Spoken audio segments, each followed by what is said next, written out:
একজন ক্যামেরাম্যান যখন লেন্সের পেছনে দাঁড়ায় তার জগৎটা সাধারণ মানুষের চেয়ে আলাদা হয়। আমরা সাধারণ চোখে যা দেখি না, ক্যামেরার সেন্সর অনেক সময় তা ধরে ফেলে।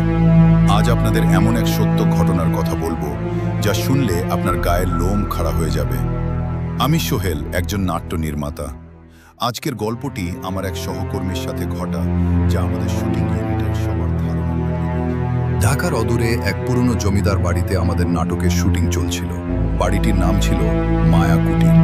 স্থানীয়রা বলতো সূর্যাস্তের পর এখানে কেউ থাকে না, কিন্তু আমাদের শুটিংয়ের শিডিউল ছিল রাতভর। দোতলার বারান্দায় আমাদের ডিওপি আরিয়ান ভাই তার ক্যামেরা সেট আপ করছিলেন কিছু নাইট শট নেওয়ার জন্য। বাকিরা সবাই তখন নিচে ডিনারের প্রস্তুতি নিচ্ছে।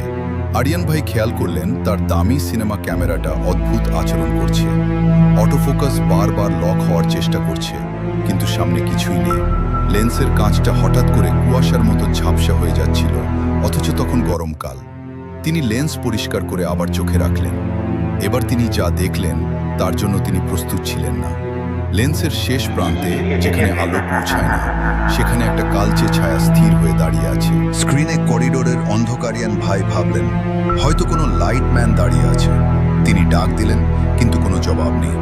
সাহস করে তিনি ক্যামেরাটা কাঁধে নিয়ে ওই ছায়ার দিকে এগোতে লাগলেন। প্রতিটা পদক্ষেপে তার মনে হচ্ছিল বাতাসের তাপমাত্রা কমছে। যখন তিনি ছায়াটার একদম কাছে পৌঁছালেন, ক্যামেরাটা হঠাৎ করে এরর মেসেজ দিয়ে বন্ধ হয়ে গেল। কিন্তু ভিউ ফাইন্ডারের কাঁচ দিয়ে তিনি দেখতে পেলেন ছায়াটা আসলে কোনো মানুষের নয়। সেটা একটা পুরনো আমলের বিশাল এক মুভি ক্যামেরার আদল, যা শূন্যে ভাসছে। আর সেই ক্যামেরার লেন্সটা সরাসরি ফোকাস করা ছিল আরিয়ান ভাইয়ের চোখের ওপর। হঠাৎ বাড়ির চারপাশ থেকে এক অদ্ভুত ধাতব শব্দ আসতে শুরু করলো। আরিয়ান ভাই ভয় পেয়ে নিচে দৌড়ে নামার চেষ্টা করলেন, কিন্তু সিঁড়ি দিয়ে নামার সময় তার মনে হলো কেউ তাকে পেছন থেকে ধাক্কা দিল। তিনি যখন নিচে আছড়ে পড়লেন, তার ক্যামেরাটা দূরে ছিটকে পড়ল। আমরা সবাই শব্দ শুনে দৌড়ে গেলাম। আরিয়ান ভাই তখন থরথর করে কাঁপছেন। আমরা যখন ওই রাতের ফুটেজ চেক করতে গেলাম, দেখলাম মেমোরি কার্ডটি সম্পূর্ণ কারাপ্টেড। কিন্তু আশ্চর্যের বিষয় হলো কার্ডের ওপর কামড়ের মতো গভীর কিছু দাগ ছিল, যা কোনো মানুষের পক্ষে করা অসম্ভব।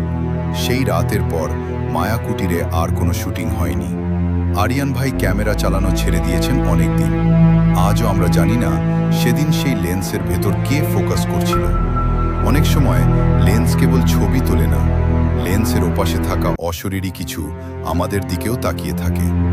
আপনারাও কি কখনো শুটিংয়ে এমন কিছুর মুখোমুখি হয়েছেন? কমেন্টে জানান।